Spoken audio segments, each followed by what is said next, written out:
16살 여자 가수의 노래.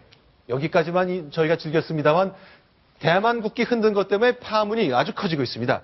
쯔위라는 이 여성, 대통령 선거에 해당되는 대만 총통 선거에 영향을 줬다는데 그 얘기 다시 한번 좀 점검해 봤으면 좋겠습니다.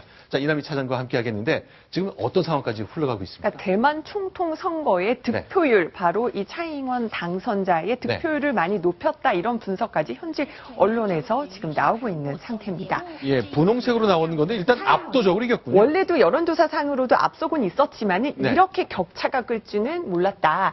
결국은 선거 당일에도 보면은요, 이 차이잉원 그 대만 총통 당선인이 찌위 사태를 4번이나 언급을 합니다. 우리 그 국가 정체성에 대해서 우리 굉장히 많은 분들이 상처를 입었다, 이렇게 하면서 찌위 사태를 4번이나 언급했고요. 결국은 그 대만 현지 언론에서도 이 찌위 사태가 바로 이 그 차이잉원 당선자의 득표율을 1~2% 정도 상승시켰다, 이런 분석을 내놓았습니다. 3년 전 만 13살 때 가수가 되기 위해서 그 꿈을 갖고 한국에 왔던 저 여학생, 이제는 학생이 아니지만 그 가수가요. 자, 한 방송, MBC 방송에 나와서 대만 국기를 흔드는 일이 이렇게 일이 커질 줄 지난해 11월에 출연했는데 정작 저 방송에는 안 나왔고요. 인터넷에만 영상이 남아서 그 영상이 뒤늦게 알려지면서 이렇게 선거판까지 뒤 흔들게 된 겁니다. 네, 이렇게 논란이 커지니까 당선인이 4번이나 거론하면서 대만의 자존심을 얘기했잖아요. 네, 그렇습니다. 보시면은 지난해 있었던 바로 방송 있었던 일을 지금 보실 수가 있고요. 이 방송 다음에 결국은 알려진 계기가 있는데 자, 1월 15일 날 논란이 되자 이 쯔위가 사과를 했죠. 머리 숙여서 사과를 했습니다. 그런데 이 사건이 알려지게 된 계기는요, 바로 대만 출신이면서 중국에서 활동하고 있는 황한이라는 가수가 이 쯔위 대만 국기를 들고 있는 모습을 보면서 쯔위가 대만 독립 세력을 부추긴다라고 SNS에 올린 겁니다. 그런데요, 16살이라면서요. 그렇죠. 그리고 3년 전에 대만을 떠났는데 대만 독립을 부추긴다고요? 그러니까 너무나 지나치게 정치적인 해석인 거죠. 이 16살 소녀는 그냥 자기가 태어난 나라 국기 흔들면서 그것도 방송에 나가지도 사실은 않았었거든요. 근데 좀 과도한 정치적 주장이라고 해서 굉장히 지금 비판도 많이 나오고 있는 상태입니다. 자, 지금 자막이 나가는 것처럼 굉장히 정치적 성향이 짙은 네, 그렇습니다. 이제 중국에서 활동하면서 대만 독립 안 된다, 이런 정서를 계속 주장을 하고 있었습니다.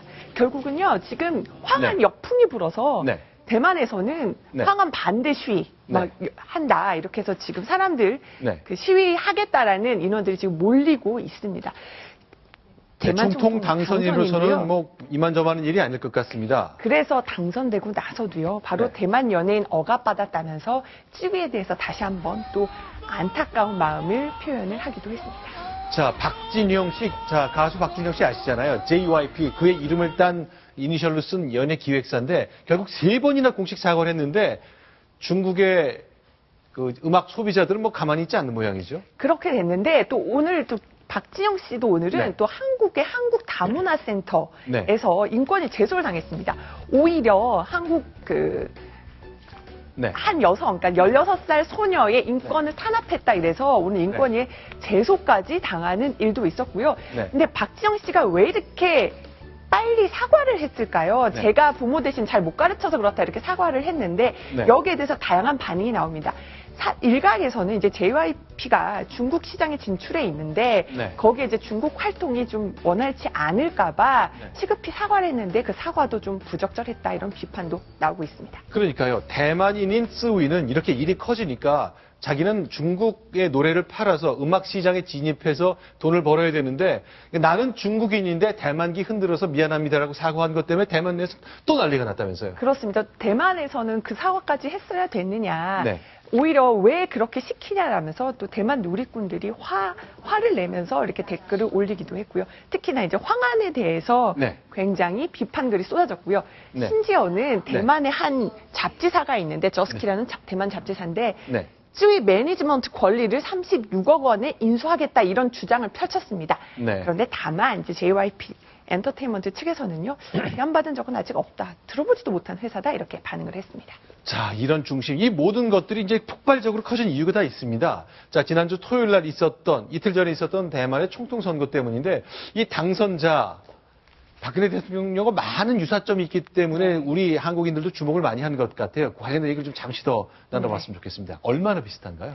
일단은 최초의 여성 리더로 네. 꼽혔고요. 그다음에 네. 미혼입니다. 그리고 네. 교수 출신이고요. 또 7차례 선거를 이기면서 선거의 여왕이라는 타이틀이 있습니다. 그리고 또 네. 재벌가의 딸인데요. 네. 재벌가의 그러니까 5번째 부인의 막내딸. 그러니까 11남매 중 막내라고 해요. 그러니까 이 재벌가는 5명의 부인이 있으셨고 5번째 부인의 네. 이분이 막내딸인데 그렇습니다. 11 남매가 있다는 거는 모두에게 그렇다는 네, 얘기죠. 그렇죠. 그래서 그 중에 네. 막내고요. 보통 아시아 여성 지도자는 이제 아버지가 정치를 하는 경우가 많았는데 네. 이제 그 아버지의 후광 없이 당선됐다. 뭐 이런 분석들도 나오고 있습니다. 그러니까 인도네시아, 필리핀, 한국 이런 것처럼 대통령이 된 사람들은 아버지나 남편이 다 정치적 거물이었기 때문에 가능했다는 영향설이 컸다는 얘기가 있지만 이분은 그런 영향이 없이 그러니까 물론 경쟁에 여기도 뭐 금수저라면은 금수저일 수도 그렇겠네요. 있지만 그런 정치적 영향을 배제하고 그러니까 본인이 이제 스스로 읽었다. 이런 분석들도 나오고 있습니다. 자, 박근혜 대통령이 이제 자신이 쓴 책, 그것이 이제 중국이나 대만에 번역이 많이 됐는데, 대만판 번역문에 직접 서문까지 쓸 정도로 대통령하고 좀 친분이 있고 관심이 있는 사람인 것 같군요. 그렇습니다. 알겠습니다. 자, 16살 소녀 여자 가수의 이 한 장면이 한국과 일본, 지금 보이는 것처럼 대통령 그리고 중국 총통 당선인 사이의 그 모든 역학관계를 좀 뒤흔드는 일까지 벌어졌다는 것 저희가 점검해봤습니다. 자, 말씀 잘 들었습니다. 자, 다음 소식. 이번에 북한 얘기 하나만 좀 더 보겠습니다. 순위 확인하고 돌아옵니다.